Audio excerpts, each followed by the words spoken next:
কি দেখে অবাক হচ্ছেন তাই না? তাহলে চলেন গল্পটা শুরু করি।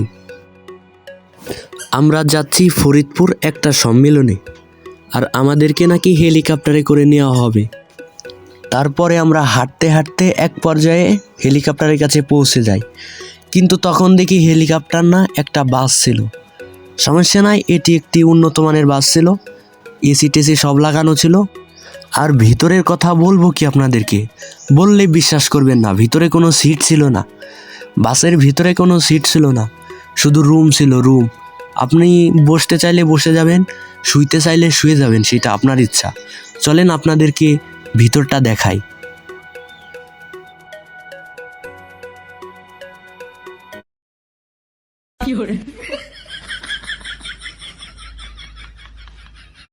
আসলে এই সিটে আপনি শুয়েও যাইতে পারেন, বসেও যাইতে পারেন, সেটা আপনার ইচ্ছা। তারপর আমাদের বাসটি ছাড়া হলো ফরিদপুরের উদ্দেশ্যে।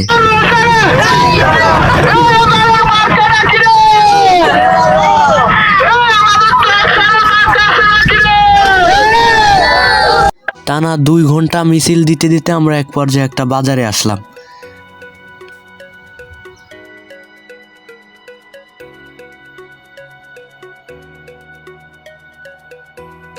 আর আমরা যাওয়ার পথে দেখতে পেলাম আমাদের মতো অনেক পাপীরাই, কেউ ট্রাক ভরে, কেউ বাসে, কেউ নসিমনে, মানে যে যেইটাই পাচ্ছে সেইটাই করে ফরিদপুরের উদ্দেশ্যে রওনা করছে।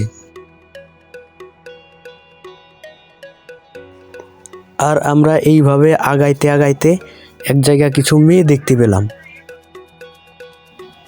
তারপরে আরও কিছু মেয়ে দেখতে পেলাম। আর একটু আগাইতে না আগাইতে দেখি আরও মেয়েরা। তারপর ভাবলাম এ কোথায় এসে পড়লাম রে বাবা। তারপর মেয়েদেরকে দেখে তো আমাদের পুরা বাসের ছেলেদের মাথা মুতে নষ্ট। তারপর আমরা এমন মিছিল ধরলাম, আমাদের মানে গতি বেড়ে গেল।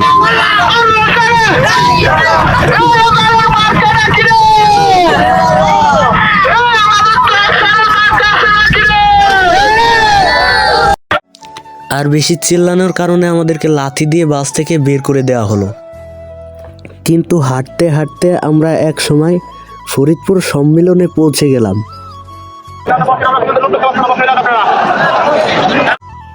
চারিদিকে শুধু মানুষ আর মানুষ ছিল।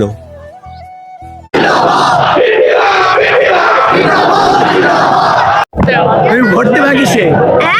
ভোট দিবা কিসে? দাঁড়িপাল্লায়। তোমার বয়স কত? এই পুচকের বয়স হচ্ছে 12 বছর। এ নাকি দাঁড়িপাল্লায় এখনই ভোট দেবে। তোমার কি বোন আছে? তোমার কি বোন আছে? হ্যাঁ, তোমার সে বড় না ছোট? আর এক পর্যায়ে নেতাকে দেখে সবাই নিজের ফোনের ফ্ল্যাশ জ্বালালো। আর এই দিকে দেখেন একটা লোকের কাছে ফোন না থাকায় সে কিন্তু টর্চ লাইট দিয়ে নাড়াচাড়া করছে। বাড়ি ফেরার পথে দেখলাম র্যাব আলাদের পোশাক মোটামুটি আলহামদুলিল্লাহ অনেক ভালো, কিন্তু ভাই তাদের টুপিটা ছিল শুধু বাঁকা।